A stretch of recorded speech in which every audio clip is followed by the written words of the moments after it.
everyone, and welcome back to Skeesh. The new year is quickly approaching, and that means a new season of anime, and today we are going to be going over the shows that I will be watching for the 2024 winter anime season. There's a total of 14 shows this season that I'll be watching, one carrying over, making it 13 new, and the one carrying over is Free Reign. And if you aren't watching that, I question your decision-making abilities and think slightly less of you, because in my opinion, Free Reign is going to be the 2024 anime of the year, so you should definitely hop on that train. We're going to be skipping over shows that have second seasons because I've already seen the first season, so naturally I have to go watch the second. So any show that is listed as a second season, I have put in a previous video most likely, so you can check them out there if you're interested. The shows that will be getting a second season that I am watching are The Dangers in My Heart, Season 2, Bottom Tier Character Tomozaki Second Stage, and Urusei Yatsura Second Season. Number 1 on our list is Solo Leveling. It's been over a decade since sudden appearance of the gates, the paths that connect our world with a different dimension. Since then, certain humans have awakened to supernatural powers. We call these individuals hunters. Hunters make their living by using their powers to conquer dungeons inside the gates. In this world of tough customers, the low-ranked hunter Jinwoo Sung is known as the weakest hunter of all mankind. One day, Jinwoo gets fatally injured when he runs into high-rank double dungeons hidden within a low-ranked dungeon. Just then, a mysterious quest window appears in front of him. On the verge of death, Jinwoo decides to accept the quest and starts leveling up, while the others aren't. I decided to pick this up because I was kind of told to. Luke, if you listen to the podcast, said you need to watch this, or if you aren't watching it, you should probably pick it up because it's pretty hyped right now. He said it sounds super cool, and it does sound pretty cool. So we're going to watch it. I have fairly high expectations for it because it's been recommended and it's really high on Live Chart. Moving on, we have Hokkaido Gals Are Super Adorable. High school boy Tsubasa moves to Kitami City up in Hokkaido, where he meets a gal at the bus stop. The sight of her standing alone against the white snowscape, bare-legged, despite the freezing cold, captures his heart. This show just seems like a lot of fun. I've mentioned in all of my other videos, the one thing that really draws me in when I'm looking on Live Chart for new anime to watch, the artwork is the first thing that catches my eye. The artwork caught me here. I really like it. It just seems like a very fun, chill, relaxed show. It's being done by Silverlink and Blade. Silverlink has a really good portfolio of anime. I really like a lot of their work. It's got the comedy and romantic subtext tags. I've never seen romantic subtext before, unless I have and I've totally just never paid attention to it. I don't know exactly what it is, but I'm thinking we're going to get some romance, which I'm a huge fan of, and we'll get some funny ha-has from the comedy. Tales of Wedding Rings.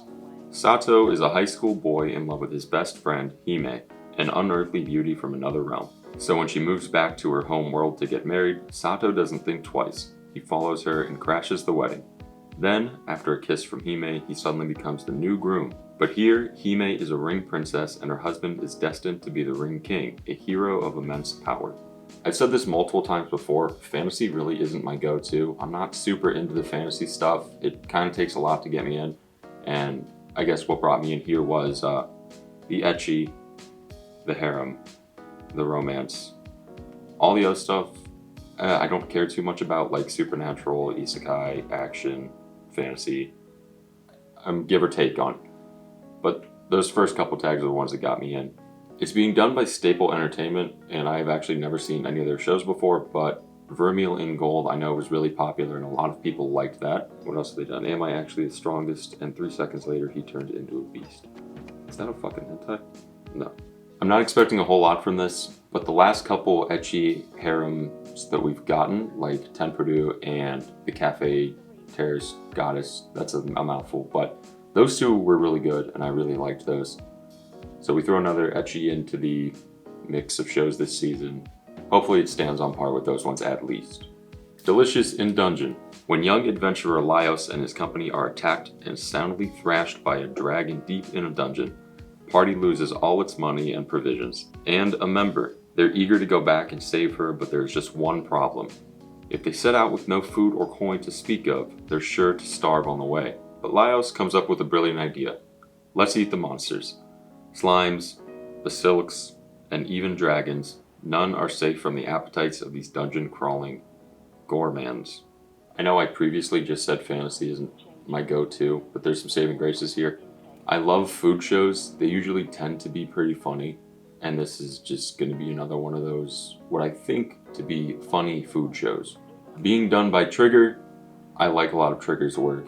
They usually hold up pretty well. I know Darling in the Franxx gets a lot of shit, but I really like Darling in the Franxx aside from the ending. 'Tis time for Torture Princess. A princess is held captive, subjected to merciless tortures by the Hell Horde. There's not a lot to go off of here, and I'll be honest, I haven't watched any of the trailers for any of these yet. So based off of just the artwork from this, the name, the tags, which are comedy, fantasy, and gourmet, exactly the same as the last show, and the small synopsis we just got, it looks like she's just going to be eating food. And I like that. I like that a lot. Maybe this has kind of the same feeling as Sleepy Princess in the Demon Castle. One of the funniest shows I've ever seen, and if you haven't seen it, you 100% need to watch that show.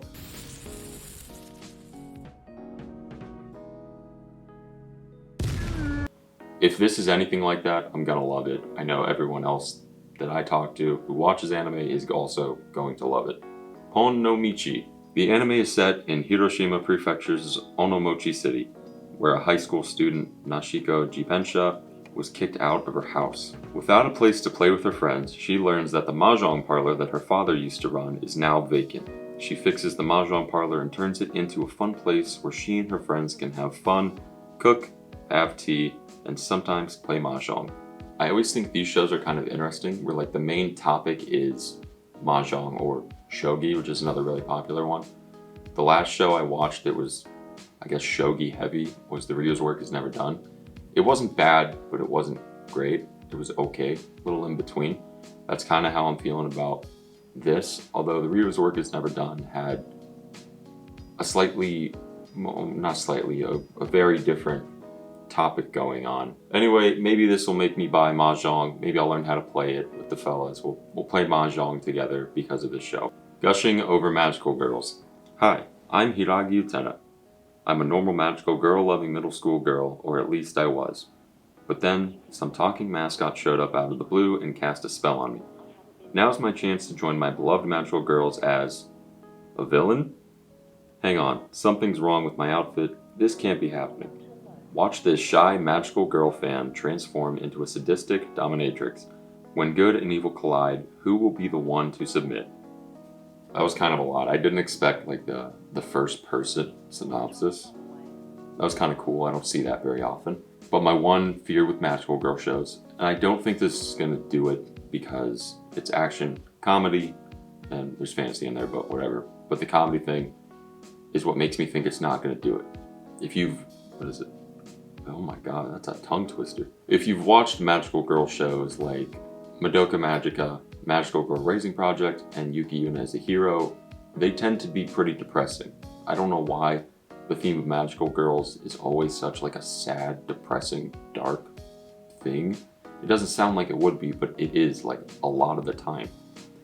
And this has magical girls in it, so I would fear that there might be some dark, depressing stuff. It's not that I wouldn't watch a show with that. It's just a little bit of a bummer.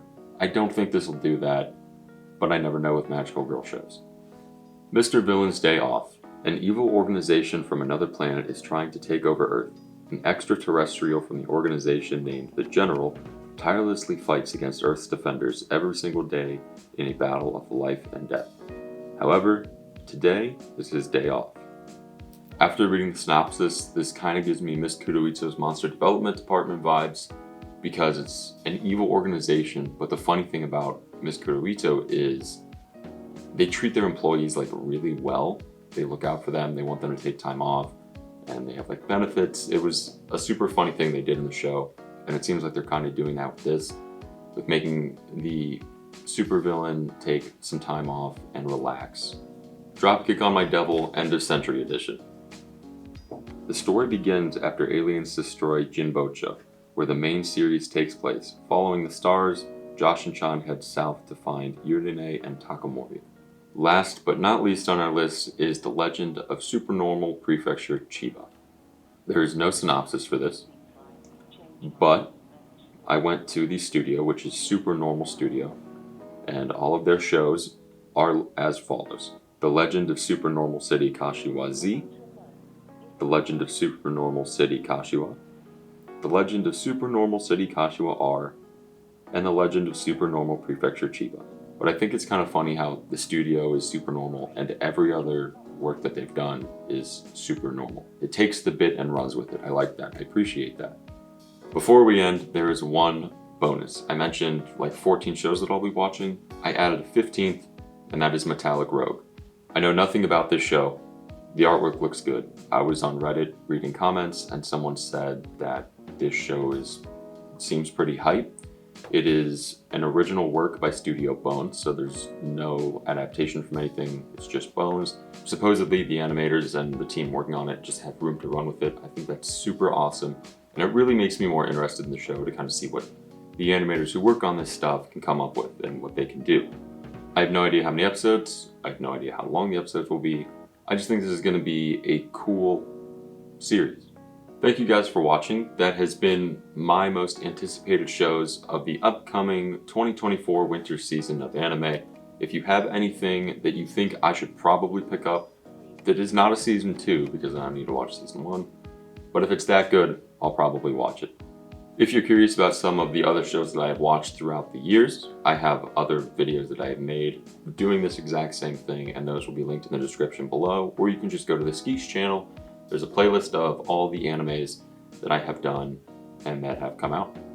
If you enjoyed the video, make sure to subscribe to Skeesh. We would really appreciate that. Like the video, tell some friends. If you're interested in anime, I do have a podcast with my brother and my friend Luke that we do weekly called the Hello Harm Podcast. If you want to check that out, that would be really cool too. Let's look forward to the new 2024 winter anime season, and let's get off to a good start for 2024.